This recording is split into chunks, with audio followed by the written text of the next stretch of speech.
আজকে 2টোর সময় ডিএ মামলাটা ছিল, আমরা সকলেই হাজির ছিলাম, কিন্তু বিশেষ কারণে কোর্টের একটু অসুবিধা থাকার জন্য মামলাটা হলো না এবং আমাদের অনুরোধে চাপে আগামী শুক্রবার দিন মামলা স্থির করা হয়েছে শুনানির জন্য। এমন কথা বলা হয়েছে যে আর কোনো রকম অ্যাডজার্নমেন্ট দেওয়া হবে না।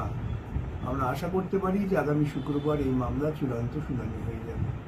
আমি জানি বারে বারে মামলা এরকম হচ্ছে না, মামলা অ্যাডজয়েন্ট হয়ে যাচ্ছে, এর ফলে প্রচণ্ড অসুবিধা হচ্ছে আমাদের, যারা আমরা কৌশলী কলকাতা থেকে আসি।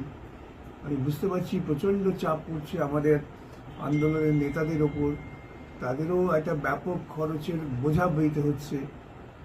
সব শ্রমিক কর্মচারী যদি ঐক্যবদ্ধ হয়ে এই মামলা চালাবার জন্য নিজেদের মধ্যে পারস্পরিক বোঝাপড়া না তৈরি করেন তাহলে খুব মুশকিল। যাই হোক, মামলা এখন চূড়ান্ত পর্যায়ে এসেছে, শুক্রবার দিন হয়ে যাবে, এটা আমরা আশা করছি।